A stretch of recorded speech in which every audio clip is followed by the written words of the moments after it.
As a beginner, the best business model that you could start is the one that's already built. Because the fact of the matter is, man, when you're just starting off in business, all the cards are stacked against you. You have little to no money, you have little to no business skills. So dumping everything you have at the moment into a business that you've never even managed or really don't even know a ton about might not be the best idea.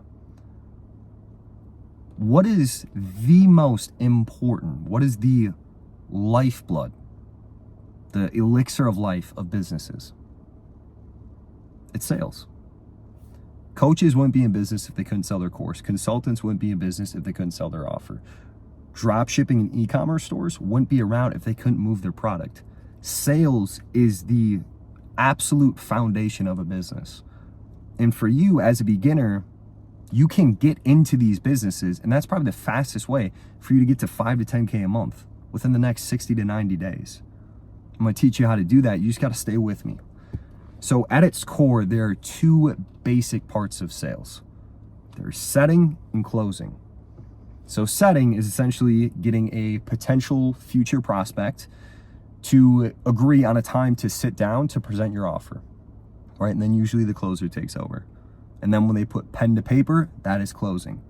So the neat part is, as a setter, you're extremely valuable. People, like I was saying earlier, people need the opportunity to present their offer. That's how businesses stay in business, is sales. So as a setter, you can work remote or you can work in person. And now the reason why being a setter is extremely important, and we're going to talk about opportunities, how you can look for all that and find those in just here in a sec. The reason why it's super important is when you are a setter, those skills directly transition into becoming a closer. So as a setter, you can do about 5 to 10K a month. As a closer, we'll get into those numbers here too. But as a setter, there are certain industries you should stay away from and certain industries that you should look into, right? And the best way to find work, Upwork is a great site. It's a great site where you can find opportunities and you probably haven't heard of, which is good. It means it's not just a commodity. Everyone's going there to look for opportunities. Another one is Facebook groups.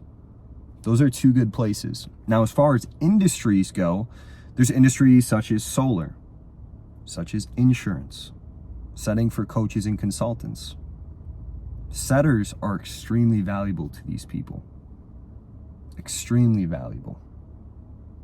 So another way to reach out and find potential opportunities is Instagram. You know, just find people who are within those niches and reach out to them. Shoot them a text. Be like, hey, could you take on any more appointments this month? They'll probably say yes. Be like, sweet, I'm an appointment setter. And then you can, I was just coming up with that. You can, streamline it, whatever you want. But once you learn this skill, you're bottlenecked in some opportunities. And here's what I mean. Sometimes when people get hired or brought on into an opportunity as a setter, they stay that way. They stay a setter. And if that's what you want, that's fine. That's great. But my opinion, you should transition into closing. And then secondly is closing. So closing, instead of doing 5 to 10K a month, you can scale from 10, 20, 30 to 40 grand a month, right? I've had setters come in and do 10K though. So let's get into closing. So closing, it's when you put pen to paper. It's when you collect the cash, right? That's what requires a bit more skill.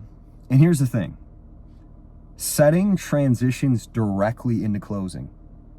Because think about this right now. If I was trying to sell you something, I get you to, book a sales call with our team to present our offer.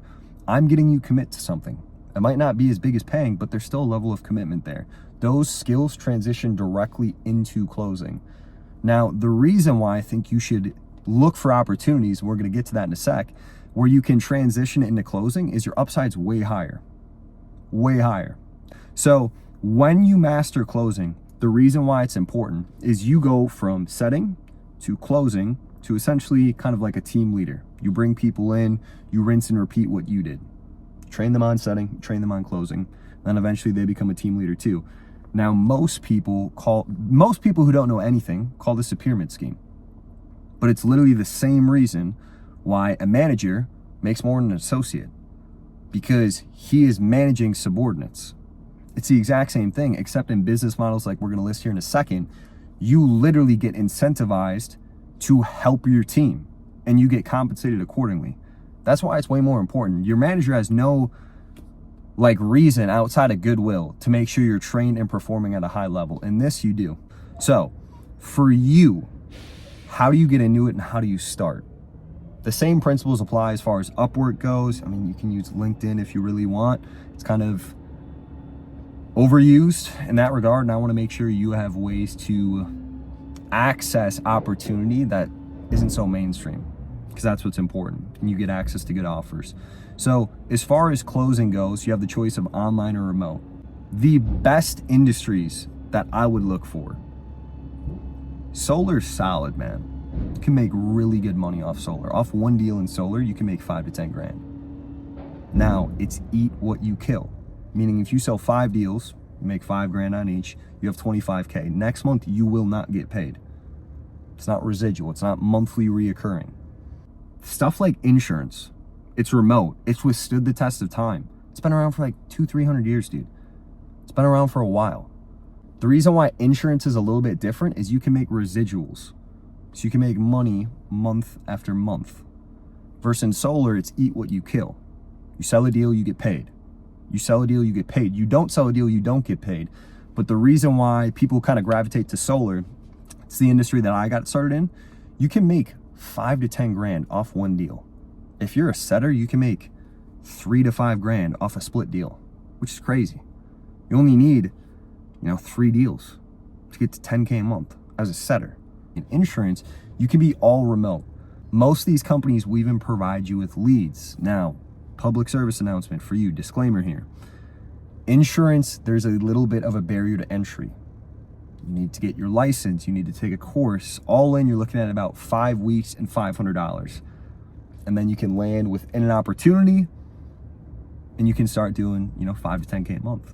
Stuff like car sales, that's in person. And, the barrier to entry, it's there because you got to crush an interview. You got to make sure you have skill. They really just don't want to bring anyone on. But that's why I would put it there. I would put, solar, insurance, and then car sales. So as far as the community goes for us, the reason why we have it is A, you have access to people who have done 20K a month in sales before.